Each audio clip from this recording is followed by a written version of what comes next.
Welcome to Grow with Angie. I'm Angie and I'm going to be giving you guys an update on the microgreen tray and the stand. I did an unboxing video for you probably about a month ago and I really pushed this into the corner. I'm going to be honest, I didn't use it right away. I had so many other things growing at the time and it really just slipped my mind to give it a try. But as you can see, I have now filled it with microgreens.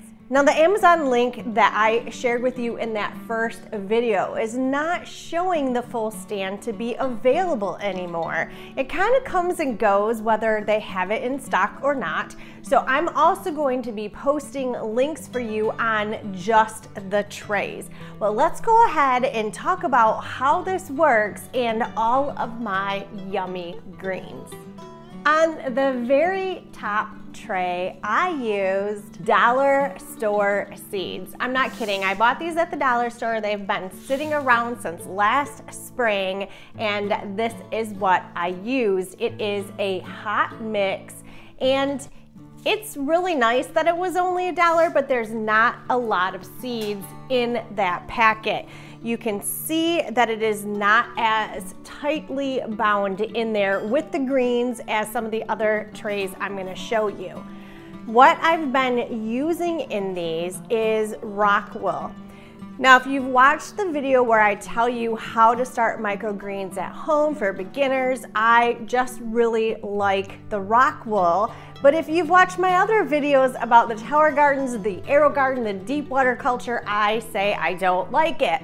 There is a difference when you're using it in a mat form to when you're putting it in a net cup and using it as a growing media. So right now, I really like it for the microgreens. But if you stay to the end of the video, I'm gonna show you something that I'm going to try next to really get myself away from the rock wool. Rock wool is a natural rock that is kind of blown like a cotton candy and then compressed back together. It's very much like an insulation, and that's kind of the downfall for me is it has this really weird feeling to it and it gets all over my countertop.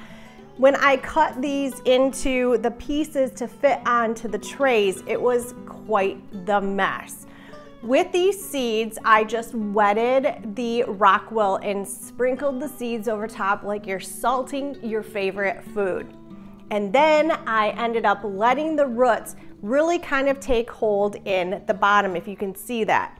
Then the next step was filling this tray with water, so when this was sitting here, the roots could get down into the water. When your seedlings are little, these trays do provide you with a lid. So you're gonna keep your lid on until you get that first little sprout.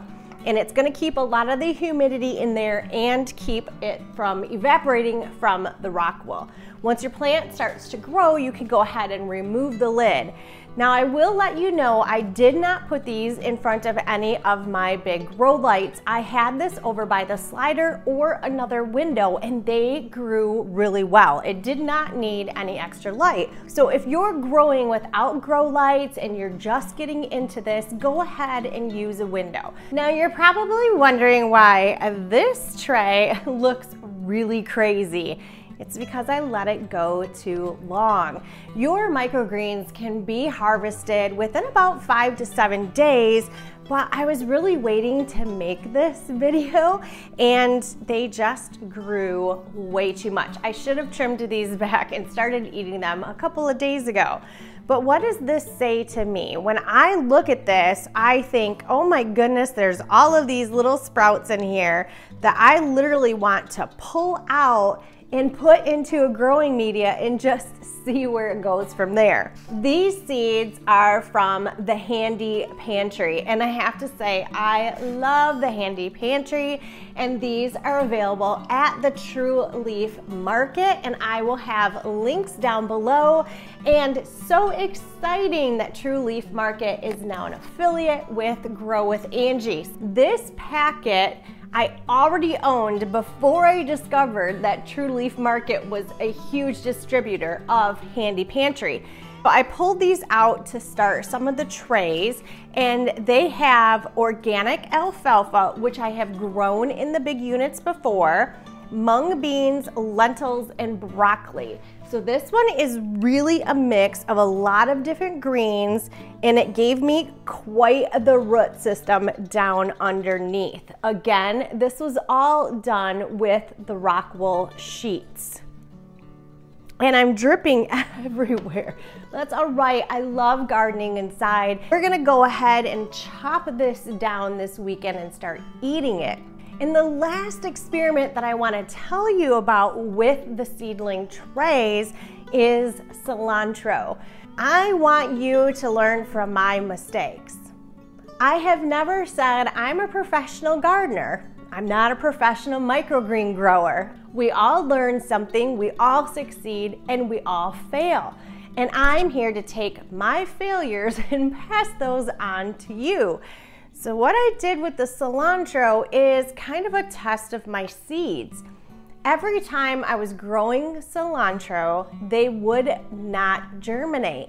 I ended up buying a cilantro plant because I only had one of these guys actually germinate, and I used the cilantro from the grocery store and broke it up to put into my deep water culture. I took these seeds, which is the same thing you can do with your mung beans if you want to sprout mung beans, is fill this tray with water, put your seeds in the water for about 6 to 8 hours. Then you can pour it over top of this using it as a strainer, placing this back on top and putting on the lid. You're gonna leave it for just a couple of days to see what sprouts, and then you can remove the lid and this would be full of bean sprouts. This just goes to show there is something wrong with these cilantro seeds. I've had them for a long time and I really don't think they're good anymore. So I'm gonna stop trying to grow cilantro from these seeds. I'm gonna order myself some new ones from the Handy Pantry on True Leaf Market. We'll give this another try with trying to germinate cilantro with these trays. Time out, time out. So while I was editing this video, I went back to the cilantro to remove the seeds that didn't work, and lo and behold, I have some sprouts. So I didn't want to finish this video without showing you that some of these did sprout. I'm going to be removing these and transplanting them to my growing medias and trying to get these to continue growing. Now there aren't a lot that sprouted, but there are enough.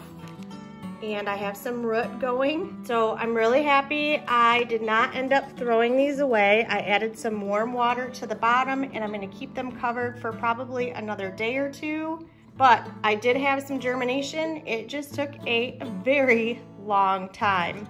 All right, back to the regular scheduled programming. Now is a few products that I ordered from True Leaf Market. I got these beautiful red Russian kale microgreen seeds. I love this old world style packaging, these really great packets that have a Ziploc in them so you can reclose it. So we're gonna try these seeds and see how well these red Russian kale seeds actually germinate.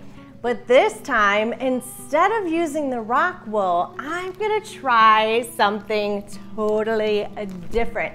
I have never used this product before. We're gonna give it a try and then I will report back to you. These are hydroponic growing pads.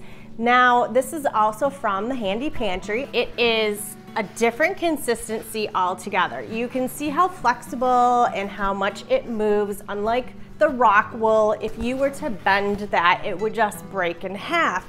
This really feels like a heavy-duty paper towel or maybe some of those reusable washcloths. It says on the product card that it is made from a sustainable harvested wood.